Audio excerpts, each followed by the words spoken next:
إن الحمد لله نحمده ونستعينه ونستغفره ونعوذ بالله من شرور أنفسنا ومن سيئات أعمالنا من يهده الله فلا مضل له ومن يضلل فلا هادي له وأشهد أن لا إله إلا الله وحده لا شريك له وأشهد أن محمدا عبده ورسوله أما بعد فإن خير الحديث كتاب الله وخير الهدي هدي محمد صلى الله عليه وعلى آله وسلم وشر الأمور محدثاتها وكل محدثة بدعة وكل بدعة ضلالة وكل ضلالة في النار. قال الله تبارك وتعالى فأقيموا الصلاة إن الصلاة كانت على المؤمنين كتابا موقوتا. میرے محترم دینی بھائیوں اور نوجوان ساتھیوں، اللہ رب العالمین نے موسیٰ علیہ السلام کو جس وقت توحید سکھائی اسی وقت نماز کا بھی حکم دیا۔ اللہ تعالیٰ نے فرمایا اننی انا اللہ لا الہ الا انا فاعبدنی واقم الصلاۃ لذکری۔ اے موسیٰ میں ہی اللہ ہوں، حقیقی معبود،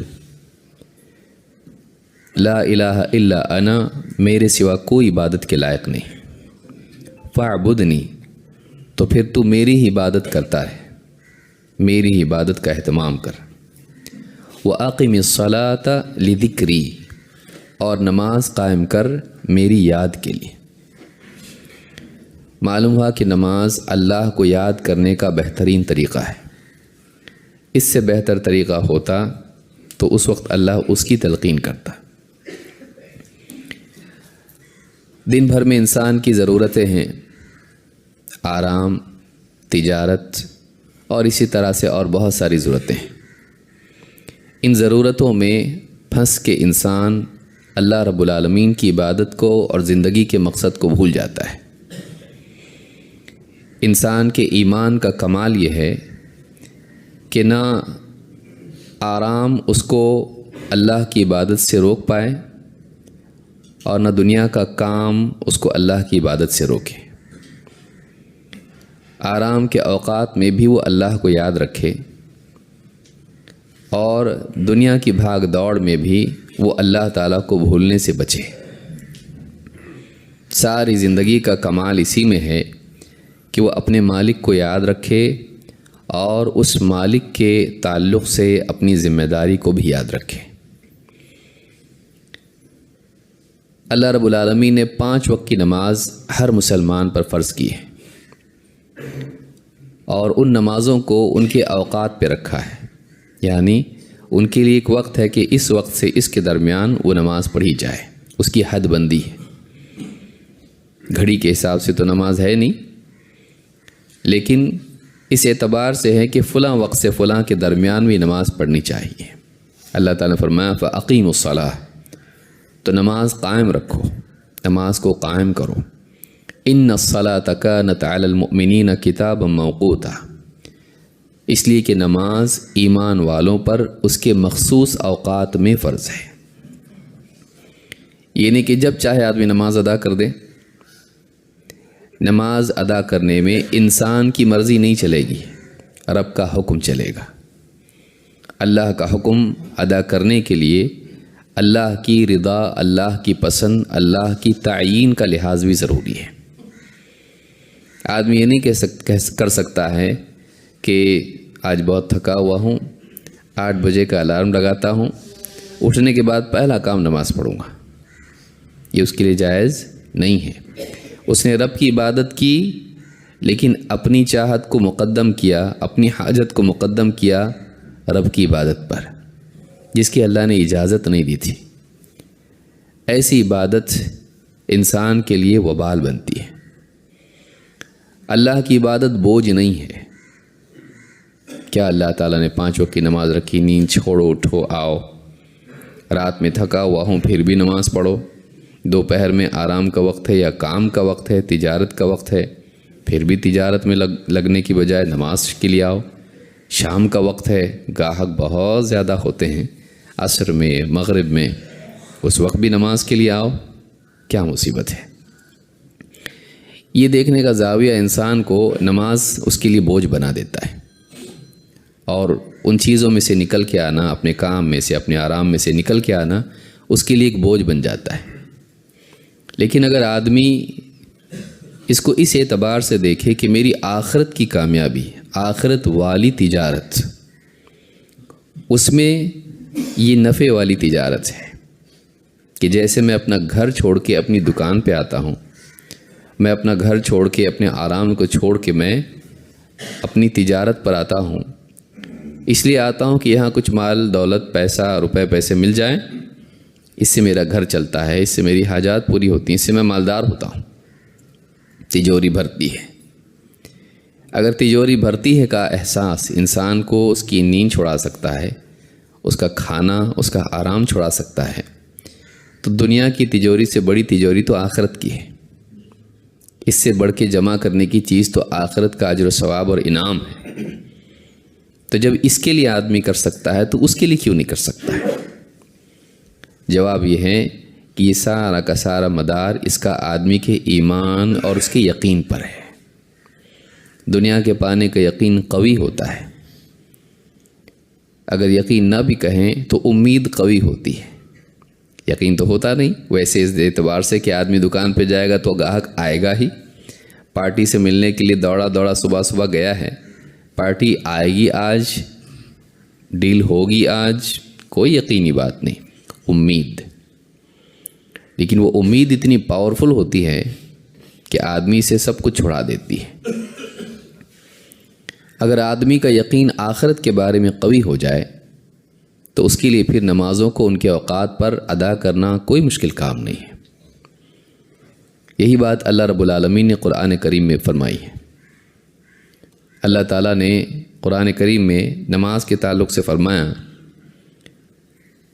وَاسْتَعِينُوا بِالصَّبْرِ وَالصَّلَاةِ وَإِنَّهَا لَكَبِيرَةٌ إِلَّا عَلَى الْخَاشِعِينَ الَّذِينَ يَظُنُّونَ أَنَّهُمْ مُلَاقُو رَبِّهِمْ وَأَنَّهُمْ إِلَيْهِ رَاجِعُونَ۔ وَاسْتَعِينُوا بِالصَّبْرِ وَالصَّلَاةِ، مدد چاہو اللہ تعالیٰ سے اپنی اصلاح کے لیے، کیونکہ سیاق جو آ رہا ہے یہ بنی اسرائیل کی خواہش پرستی کے بارے میں ہے۔ تو اگر تم اپنی اصلاح کرنا چاہتے ہو، اپنے نفس کی اصلاح کرنا چاہتے ہو، تو کس چیز میں یہ مطلق نہیں ہے، اس سیاق میں ہے، لیکن اللہ اس کے علاوہ بھی مدد کر سکتا ہے۔ بنی اسرائیل سے کہا جا رہا ہے کہ تم اللہ سے مدد چاہو اپنے نفس کی اصلاح میں، خواہش پرستی سے نکلنے میں، صبر اور صلات کے ذریعے سے۔ بعض سلف نے یہاں پر صبر سے مراد روزہ لیا ہے، کیونکہ رمضان کو آپ دیکھیں شہر الصبر کہا گیا ہے اور روزہ خود صبر کی تعلیم ہے۔ تو صوم و صلات سے نماز کی یعنی اللہ کی مدد چاہو اپنی اصلاح میں۔ لیکن اللہ نے فرمایا وَإِنَّهَا لَكَبِيرَةٌ إِلَّا عَلَى الْخَاشِعِينَ، لیکن نماز بہت بھاری ہے۔ اللہ نے بتایا نماز بہت بڑا بوجھ ہے، وَإِنَّهَا لَكَبِيرَةٌ، یہ بہت بڑی چیز ہے نماز کا ادا کرنا۔ إِلَّا عَلَى الْخَاشِعِينَ، ہاں لیکن خشوع والوں پر نماز بھاری نہیں ہے۔ سوال فوراً ذہن میں آتا ہے خشوع والے کون؟ اللہ جانتا ہے، اللہ نے پھر اس کی خود توضیح کی، الذین یظنون انہم ملاقو ربہم، جن کا یقین ہے۔ قرآن کریم میں جہاں ظن آتا ہے اس سیاق میں، اس سے مراد یقین ہوتا ہے۔ انی ظننت انی ملاق حسابیہ، یہ نہیں کہا جائے گا مجھے گمان تھا کہ حساب ہونے والا ہے، مجھے یقین تھا کہ حساب ہونے والا ہے۔ الذین یظنون انہم ملاقو ربہم، انہیں یقین تھا ایک دن انہیں اپنے رب سے ملنا ہے، ان کی ملاقات اپنے رب سے ہونے والی ہے۔ وَأَنَّهُمْ إِلَيْهِ رَاجِعُونَ، اور پلٹ کے ان کو اپنے رب کے پاس، اللہ کے پاس جانا ہے۔ معلوم یہ ہوا کہ نماز کا اہتمام ان لوگوں کے لیے آسان ہے جنہیں اپنے رب کے سامنے کھڑے ہونے کا خوف ہے، جواب دہی کا احساس ہے، اور دنیا چھوڑ کر آخرت میں جانے کا یقین ہے۔ دو چیزیں ہیں، ایک رب کے سامنے کھڑا ہونا ہے، بھائی جواب دینا ہے، زندگی کا حساب ہونے والا ہے۔ تو جس کے دل پر آخرت میں قیامت کے دن اپنے رب کے سامنے کھڑے ہونے کا احساس غالب ہو، اس کے لیے دنیا میں 5 وقت اللہ کے سامنے کھڑا ہونا مشکل نہیں ہے، کیونکہ یہاں کھڑا ہونا اس کو تیار کرتا ہے اس پیشی کے لیے۔ دوسرے، ایک تو یہ احساس کہ بھئی اللہ کو جواب دینا ہے، یہ احساس اس کو نماز میں آ کر قیام میں صف میں کھڑے ہونے میں مددگار بنے گا۔ 2، وَأَنَّهُمْ إِلَيْهِ رَاجِعُونَ، پلٹ کے ان کو اپنے رب کے پاس جانا ہے، یہاں ہمیشہ رہنا نہیں ہے، یہاں کا کام، یہاں کا آرام، یہاں کی لذتیں سب چھوٹنے والی ہیں، پلٹ کے اللہ ہی کے پاس جانا ہے۔ پھر یا تو مہمان بن کے جاؤ یا مجرم بن کے، کیسے اللہ کے سامنے جانا ہے؟ تو دنیا چھوٹنے والی ہے۔ میں اس دنیا کے لیے، اس تجارت کے لیے اپنی عبادات کو برباد کر رہا ہوں، میں اس دنیا میں اپنے بدن کو سنبھالنے کے لیے، اس کے آرام کے لیے اللہ کی عبادت کو ضائع کر رہا ہوں۔ یہ بدن مٹی میں ملنے والا ہے اور مجھے پلٹ کے اپنے رب کے پاس جانا ہے، دنیا چھوڑ کے جانا ہے۔ تو اس دنیا کو چھوڑ کے جانا ہے، یہ احساس اس کے لیے آسان کرے گا کہ تھوڑی دیر کے لیے چھوڑے۔ ہمیشہ کے چھوڑنے کا احساس تھوڑی دیر کا چھوڑنا آسان کرے گا۔ اللہ کے سامنے کھڑے ہونے کا آخرت میں احساس دنیا میں اللہ کے سامنے کھڑے ہونے میں مددگار بنے گا۔ قرآن بہت بڑی کتاب ہے، بہت عظیم کتاب ہے، شرط یہ ہے کہ آدمی واقعی اس سے فائدہ اٹھانا چاہتا ہے، اس میں غور کرے۔ افلا یتدبرون القرآن ام علی قلوب اقفالها، کیا یہ قرآن میں غور نہیں کرتے؟ کیا ان کے دلوں پر تالے لگے ہوئے ہیں؟ قرآن سے ہمارا رشتہ اگر جڑتا ہے واقعی صحیح طور پر، تو قرآن ہمارے ایمان کی تجدید کا بہترین ذریعہ ہے۔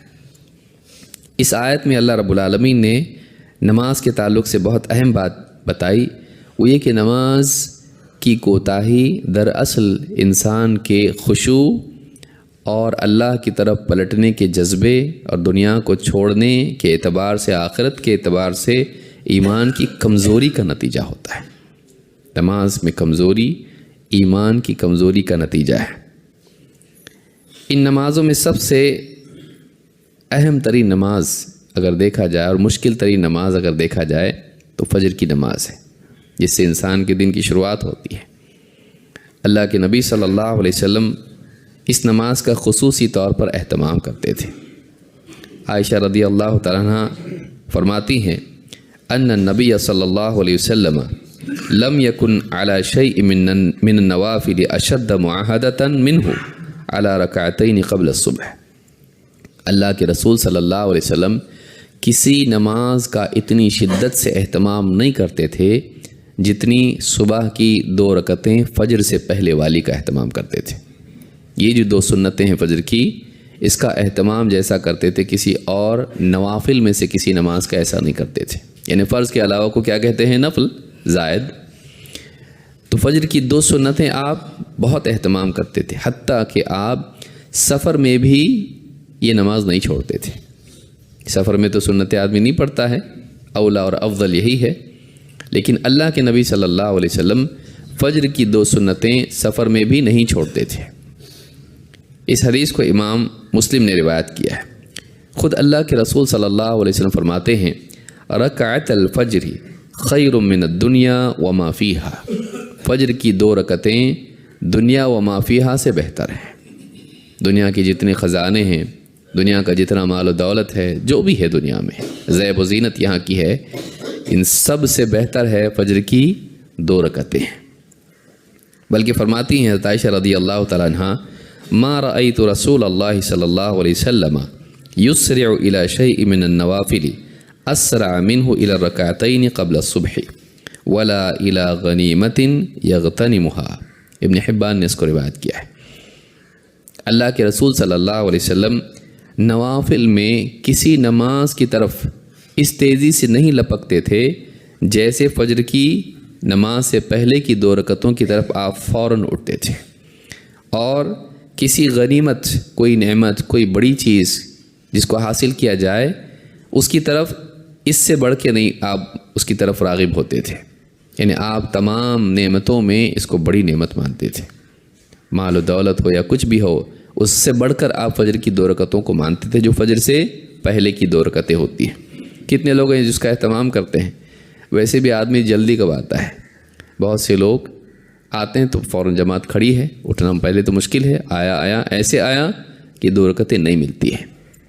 پھر سوچتا ہے ویسے بھی تو حدیث آئی ہے نا، فجر کے بعد بھی تو پڑھ سکتے ہیں. پھر بیٹھتا ہے، پھر اچانک یاد آتا ہے بچے کو اسکول چھوڑنا ہے، فلاں چیز کرنی ہے، فلاں کو کال کرنا ہے. پھر اٹھ کے چلا جاتا ہے، وہ 2 رکعتیں چھوٹ جاتی ہیں. اللہ کے نبی صلی اللہ علیہ وسلم ان 2 رکعتوں کا خاص طور سے اہتمام کرتے تھے. نماز فجر کی اہمیت کیا ہے؟ اللہ کے نبی صلی اللہ علیہ وسلم فرماتے ہیں لن یلج النار احد صلی قبل طلوع الشمس و قبل غروبها. وہ آدمی جو سورج کے نکلنے سے پہلے اور سورج کے ڈوبنے کے بعد نماز پڑھتا ہے وہ جہنم میں نہیں جائے گا. سورج نکلنے سے پہلے کون سی نماز ہے؟ فجر کی. سورج ڈوبنے کے بعد مغرب کی. جو آدمی ان نمازوں کا اہتمام کرتا ہے لن یلج النار احد کہ وہ آدمی جہنم میں نہیں جائے گا، نہیں پہنچے گا جہنم میں. وہ جو آدمی سورج کے طلوع ہونے سے قبل اور غروب کے بعد نماز ادا کرتا ہے. امام مسلم نے اس کو روایت کیا ہے. اسی طرح سے آپ نے فرمایا من صلی البردین دخل الجنہ. جو تو ٹھنڈی نمازوں کا اہتمام کرے وہ ضرور جنت میں جائے گا. علماء نے کہا یہ 2 ٹھنڈی نمازیں کون سی ہیں؟ فجر اور عصر کی نماز ہے.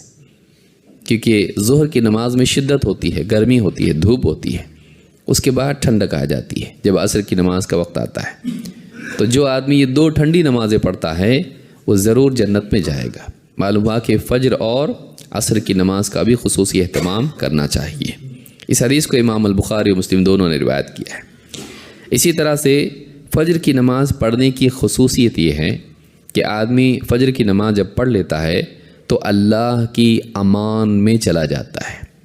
اب اس کے ساتھ کوئی ظلم و زیادتی کرتا ہے تو پھر اللہ تعالیٰ اس سے انتقام لے سکتا ہے. یعنی وہ اللہ تعالیٰ کی حفاظت میں ہوتا ہے، وہ اللہ والا بن کے اپنی صبح کرتا ہے. اب اگر کوئی اس کے ساتھ میں زیادتی کرتا ہے تو پھر اللہ رب العالمین کی امان کو اس نے توڑا. جیسے حکومتوں میں عہد و پیمان ہوتے ہیں کہ بھائی ہم تم کو تکلیف نہیں پہنچائیں گے، تم ہمارے ساتھ جنگ نہیں کرو گے. اب عہد توڑنا یا اس حکومت کے آدمی کو نقصان پہنچانا بہت بڑا مسئلہ ہوتا ہے کہ اس نے امان توڑی، اس نے عہد توڑا، اس کو سزا دی جا سکتی ہے، اس کے خلاف جنگ ہوتی ہے. تو جو آدمی فجر کی نماز پڑھتا ہے وہ اللہ کی امان میں چلا جاتا ہے. اب اگر اس کو کوئی نقصان پہنچاتا ہے تو اللہ رب العالمین اس سے انتقام لے سکتا ہے. تو یہ اتنی بڑی چیز ہے کہ جو اللہ کی حفاظت کا مل جانا کہاں ملتا ہے؟ یہ فجر کی نماز میں ہوتا ہے. اللہ کے نبی صلی اللہ علیہ وسلم فرماتے ہیں من صلی الصبح فهو فی ذمۃ اللہ. جو صبح کی نماز ادا کر لیں وہ اللہ کی امان میں ہے، اللہ کے ذمے میں ہے، اللہ کی حفاظت میں ہے. فلا یطلبنکم اللہ من ذمتہ بشیء. تو اللہ تعالیٰ اپنے ذمے کا تم سے مطالبہ نہ کرے. فیدرکہ فیکبہ فی نار جہنم. پھر ایسا نہ ہو کہ اللہ تعالیٰ اس کی پکڑ کرے اور منہ کے بل اسے جہنم میں ڈال دے. تو معلوم یہ ہوا کہ جو آدمی فجر کی نماز ادا کرتا ہے وہ اللہ کی امان میں ہوتا ہے. ایسا آدمی اللہ کی حفاظت میں ہوتا ہے اور اس کو نقصان تکلیف پہنچانے والا اللہ کا مجرم بنتا ہے. ایسے بھی ظلم کرنا برا ہے، لیکن نمازی کے ساتھ میں ایسا معاملہ کرنا اور بھی برا ہوتا ہے. اس حدیث کو امام مسلم نے روایت کیا ہے. اسی طرح سے فجر کی نماز جماعت کے ساتھ پڑھنے کی فضیلت کیا ہے؟ رمضان میں آپ نے دیکھا ہوگا بہت سارے لوگوں کا حال یہ ہوتا ہے کہ سحری کی اور وہی نماز پڑھ لی، وہیں لڑک گئے. کون جائے مسجد؟ وہیں پڑھ لو اور وہیں سو جاؤ. فجر کی نماز جماعت کے ساتھ پڑھنا. اللہ کے نبی صلی اللہ علیہ وسلم فرماتے ہیں من صلی العشاء فی جماعت فکأنما قام نصف اللیل. جو آدمی عشاء کی نماز جماعت کے ساتھ ادا کرے اس نے گویا کہ آدھی رات تہجد پڑھی، قیام اللیل کیا. ومن صلی الصبح فی جماعت فکأنما صلی اللیل کلہ. اور جس نے فجر کی نماز جماعت کے ساتھ پڑھی گویا کہ اس نے پوری رات اللہ کی عبادت میں گزار دی. کتنی بڑی چیز ہے. آرام سے خراٹے لیتے ہوئے سویا رات بھر، لیکن صبح اٹھ کے فجر کی نماز جماعت سے پڑھ لی. ثواب کیا ہے؟ کون نہیں چاہتا؟ یعنی 10 سال تک مان لیجئے ایک آدمی فجر کی نماز جماعت سے پڑھتا ہے، 10 سال سے تہجد پڑھے بغیر بھی وہ تہجد گزار میں شمار ہوتا ہے۔ آخر میں ثواب ہی تو چاہیے نا ہم کو، تو اللہ تعالیٰ اسی ثواب دے رہا ہے۔ کس کے لیے؟ جو جماعت کے ساتھ فجر کی نماز پڑھے۔ اور عشاء کی نماز پڑھتا ہے تو کتنا؟ آدھا۔ معلوم ہوا کہ فجر کی جماعت اولا ہے، زیادہ اہم ہے، اس کی اہمیت بہت زیادہ۔ کیوں؟ مجاہدہ بھی تو اتنا ہے اس کے لیے۔ نیند چھوڑ کے آنا کوئی معمولی کام سمجھے آپ؟ نیند کی وجہ سے آدمی کھانا بھی چھوڑ دیتا ہے۔ بیوی دیکھ کے بہت تھکا ہوا اٹھاتی ہے کھانے کے لیے، چلیے کھانا تیار ہے آپ کے لیے، مجھ کو نہیں کھانا، بہت تھکا ہوا ہوں، کھانے کے لیے مت اٹھانا مجھ کو، میں سو جا رہا ہوں اب۔ تو نیند کی وجہ سے آدمی کھانا بھی چھوڑنے، کھانے کی قربانی دے دیتا ہے آدمی۔ نیند اتنی اہم چیز ہے انسان کے لیے۔ لیکن ایک بندہ اگر اپنی نیند اللہ کے لیے چھوڑتا ہے تو کتنی بڑی نعمت ہے، کتنی اس کے ایمان کی دلیل ہے، یہ اس کے ایمان کی دلیل ہے۔ اور یہ چیز ایسی ہے کہ اللہ اس کو ضائع نہیں کرتا ہے، اس پر انسان کو ہدایت ملتی ہے۔ والذین جاہدوا فینا لنہدینہم سبلنا۔ جو لوگ ہماری خاطر مجاہدہ کرتے ہیں اپنے نفس سے، جو لوگ مجاہدہ کرتے ہیں ہماری خاطر، تو ہم انہیں اپنی راہوں کی رہنمائی عطا کرتے ہیں۔ اللہ تعالیٰ اس کو حکمت عطا فرماتا ہے، اس کو ہدایت اللہ دیتا ہے۔ معلوم ہوا کہ ہدایت کا معاملہ مجاہدے سے جڑا ہوا ہے۔ جتنا آدمی مجاہدہ کرے گا اتنی ہدایت اس کو ملتی ہے۔ جمعہ کے دن نماز کی فضیلت کیا ہے؟ فجر کی نماز، اللہ کے رسول صلی اللہ علیہ وسلم فرماتے ہیں افضل الصلوات عند اللہ صلاۃ الصبح یوم الجمعۃ فی جماعۃ۔ ساری نمازوں میں سب سے افضل نماز صبح کی نماز جمعہ کے دن جماعت کے ساتھ۔ ساری نمازوں میں سب سے افضل نماز کون سی ہے؟ صبح کی نماز، فجر کی نماز۔ کس دن؟ جمعہ کے دن۔ کیسے؟ جماعت کے ساتھ میں۔ تو جتنی نمازیں ان میں سب سے افضل، علی الاطلاق افضل اس کو کہا گیا ہے۔ تو معلوم ہوا کہ یہ عید کی نماز سے بھی افضل ہے۔ لیکن آپ دیکھیں گے عید کی نماز کے لیے آدمی برابر آتا ہے، اور اسی دن خاص طور سے فجر کی نماز چھوڑی ہوئی ہوتی ہے۔ پھر آ کے کسی سے پوچھتا ہے کہ عید کی نماز ہوتی ہے کہ فجر کے بغیر؟ تو پھر لوگ بتاتے ہیں نہیں ہوتی ہے۔ تو پھر مسجد میں آ کے ہی، عیدگاہ میں آ کے فجر کی نماز پڑھ لیتا ہے کہ چلو بھائی عید کی نماز نہیں ہوگی، یعنی عید کی نماز پانے کے لیے فجر کی نماز پڑھ رہا ہے۔ یہ اتنا زیادہ اہمیت عید کی نماز کی ہو گئی۔ تو انسان، دین کی خرابی یہ ہے کہ آدمی دین میں چیزوں کے مراتب کو نہ جانے۔ تو فجر کی نماز یہ بہت بڑی فضیلت اس کی ہے۔ تو جمعہ کے دن جماعت کے ساتھ فجر کی نماز پڑھنے کی فضیلت ہے۔ بلکہ فرشتے فجر کی نماز میں آتے جاتے ہیں۔ اللہ کے رسول صلی اللہ علیہ وسلم فرماتے ہیں یتعاقبون فیکم ملائکۃ باللیل وملائکۃ بالنہار ویجتمعون فی صلاۃ الفجر وصلاۃ العصر۔ فرشتے جو ہوتے ہیں ان کی ڈیوٹی تبدیل ہوتی ہے فجر میں اور عصر میں۔ جو فجر میں آئے تھے عصر تک رہتے ہیں، چلے جاتے ہیں۔ دوسرے آتے ہیں عصر میں اور وہ فجر تک رہتے ہیں، پھر وہ چلے جاتے ہیں، پھر وہ فجر میں آتے ہیں۔ تو فرشتے بدل بدل کر اس کے پاس آتے ہیں۔ وَيَجْتَمِعُونَ فِي صَلَاةِ الْفَجْرِ وَصَلَاةِ الْعَصْرِ ثُمَّ يَعْرُجُ الَّذِينَ بَاتُوا فِيكُمْ۔ پھر وہ لوگ جو رات بھر تمہارے ساتھ تھے وہ اوپر جاتے ہیں۔ فَيَسْأَلُهُمْ وَهُوَ أَعْلَمُ بِهِمْ۔ تو اللہ تعالیٰ ان سے پوچھتا ہے، جبکہ اللہ تعالیٰ کو زیادہ معلوم ہے اس کا حال بندے کا کیا ہے۔ كَيْفَ تَرَكْتُمْ عِبَادِي، تم نے میرے بندوں کو کس حال میں چھوڑا؟ اللہ تعالیٰ جانتے ہوئے بھی پوچھتا ہے۔ پوچھنا لا علمی کی دلیل نہیں ہے۔ موسیٰ علیہ السلام سے اللہ نے پوچھا وَمَا تِلْكَ بِيَمِينِكَ يَا موسیٰ، وہ موسیٰ تمہارے دائیں ہاتھ میں کیا ہے؟ خود ان کو نہیں معلوم تھا کیا ہونے والا ہے۔ یہ زمین پہ ڈالنے کے لیے کہا تو سانپ بن گیا ہو، تو اللہ نے ان کی اٹینشن اس کی طرف لانے کے لیے کہا دیکھ لو ہاتھ میں کیا ہے۔ اللہ کو خوب معلوم ہے۔ تو اللہ تعالیٰ بندوں سے پوچھتا ہے، فرشتوں سے پوچھتا ہے کیف ترکتم عبادی، تم نے میرے بندوں کو کس حال میں چھوڑا؟ فیقولون ترکناہم وہم یصلون واتیناہم وہم یصلون، ہم نے انہیں چھوڑا اس حال میں کہ وہ نماز پڑھ رہے تھے، اور ان کے پاس جب ہم گئے تھے تب بھی وہ نمازی پڑھ رہے تھے۔ یعنی وہ اللہ کے پاس جا کر بندوں کی عبادت کی خبر دیتے ہیں۔ اس حدیث کو امام البخاری اور مسلم دونوں نے روایت کیا ہے۔ نماز فجر میں کوتاہی کی کئی وجوہات ہیں، میں زیادہ تفصیل سے نہیں بولوں کیونکہ وقت ہمارے پاس نہیں ہے زیادہ، اور ویسے بھی نیند کا غلبہ ہوتا ہے اس وقت میں، تو آدمی سوچتا ہے کہ بھائی جا کے آرام کریں گے۔ ایک وجہ اس کی ہے نیند کا غلبہ۔ رات میں شیطان یہاں پر گدی پر گرہ لگاتا ہے، کہتا ہے علیک لیل طویل فرقد، تیرے سامنے لمبی رات ہے، بہت ٹائم ہے تیرے سامنے، سو جا۔ اور پھر وہ کیا کرتا ہے، فرما برداری کر کے سو جاتا ہے اور فجر کی نماز غائب ہوتی ہے۔ تو نیند کا غلبہ ہوتا ہے جس کی وجہ سے آدمی فجر کی نماز میں کوتاہی کرتا ہے، اس کو چھوڑتا ہے۔ دو، ایمان کی کمزوری۔ کبھی تو نماز چھوٹ جاتی بھائی نیند کے غلبے کی وجہ سے، تھکا ہوا ہے اور سویا رہا، ہر انسان ہے، وہ نیند میں ہوش نہیں ہوتا ہے، ٹھیک ہے، اس پہ گناہ بھی نہیں ہے۔ لیکن دوسری وجہ کیا ہے، ایمان کی کمزوری۔ اسی لیے اللہ کے نبی صلی اللہ علیہ وسلم فرماتے ہیں لیس صلاۃ اثقل علی المنافقین من الفجر والعشاء، منافقین پر فجر اور عشاء سے بھاری کوئی نماز نہیں۔ عجیب بات ہے کہ منافقین بھی نماز پڑھتے تھے، ان پر فجر اور عشاء سے زیادہ بھاری کوئی نماز نہیں۔ تو اگر انسان پر یہ نمازیں بھاری ہو رہی ہیں اور وہ نہیں پڑھتا ہے، سستی کرتا ہے اور پسند نہیں کرتا ہے ان نمازوں کو، تو اس بات کی علامت ہے کہ وہ منافق ہے۔ اس حدیث کو امام بخاری اور مسلم نے روایت کیا ہے۔ تیسری چیز، اللہ کے خوف کی کمی۔ کیا آپ بتائیے کوئی کمشنر اس کو بلا لے، برابر وقت پہ نہیں، وقت سے پہلے پہنچے گا، لیکن اللہ کی طرف سے ندا لگ رہی ہے اور پھر وہ نہیں آتا ہے، آتا ہی نہیں۔ اس کو دوسرا کوئی بادشاہ بلائے تو نہیں جائے گا، جائے گا۔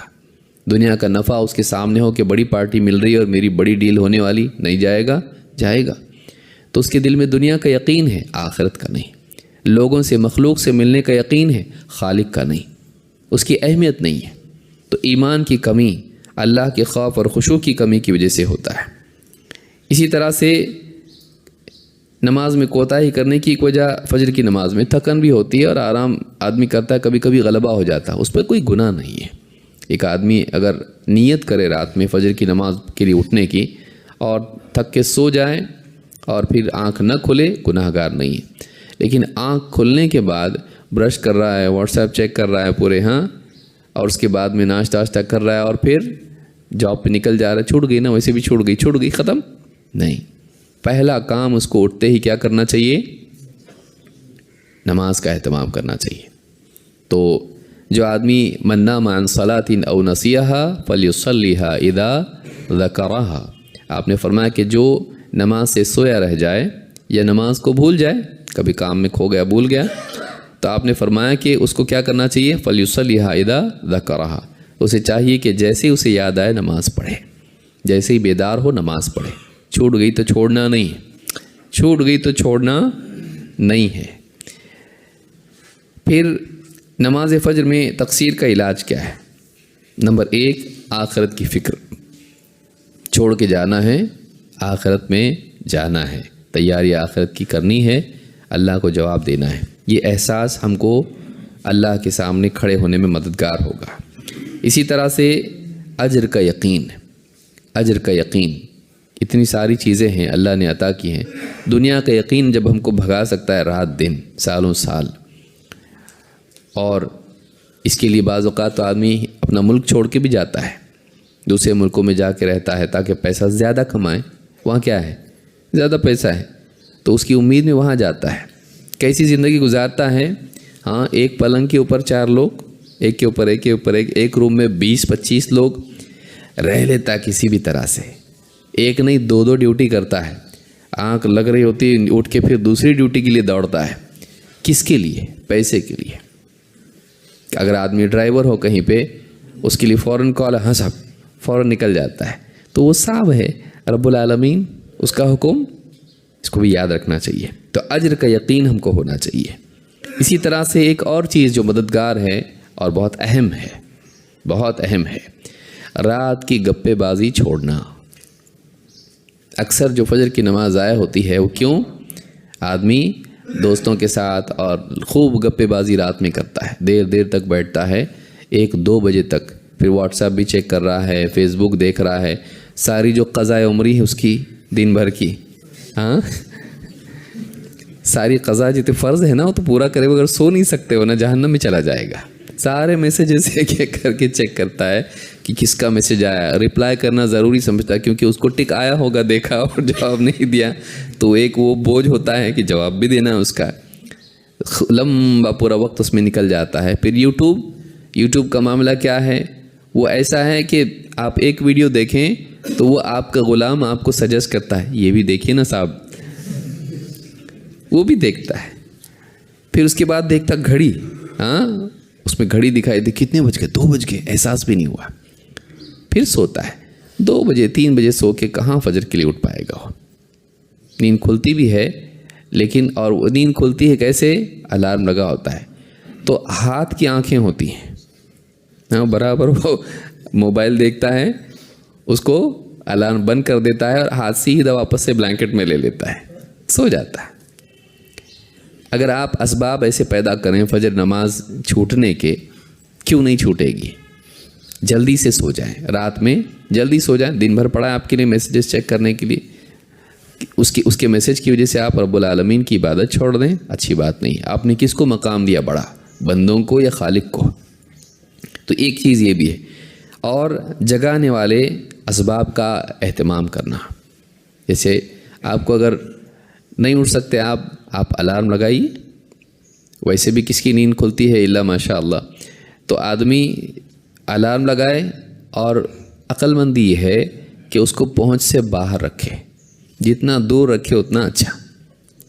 نزدیک رکھنے میں کیا ہے، وہ پکڑ میں جلدی آتا ہے اور اس کو آدمی بند کر کے پھر سوتا ہے. اب دور رکھے کہ چل کے جانا پڑے گا اس کے لیے، اور پھر اٹھنے کے بعد میں اکثر نیند کھل جاتی ہے آدمی کے لیے. پھر لگتا ہے چلو بھئی ابھی اٹھ ہی گئے تو جائیں گے. تو دور رکھیے الارم کو اپنے سے، یہ بھی ایک طریقہ ہے. اور الارم لگائیے اس میں. بعض اوقات آدمی کو نہیں اٹھنا ہوتا ہے تو الارم بھی نہیں لگاتا آدمی. نہیں کرنا چاہیے ایسا. بہت سارے لوگ بتاتے ہیں بھئی ایسا ہے، ہمارے امراض یہ ہیں، کیا کریں؟ آدمی الارم بھی نہیں لگاتا ہے. لگانا چاہیے. جب اس کے پاس آج پہلے تو مشکل تھا، الگ سے اس کے لیے گھڑی لینی پڑتی تھی الارم والی.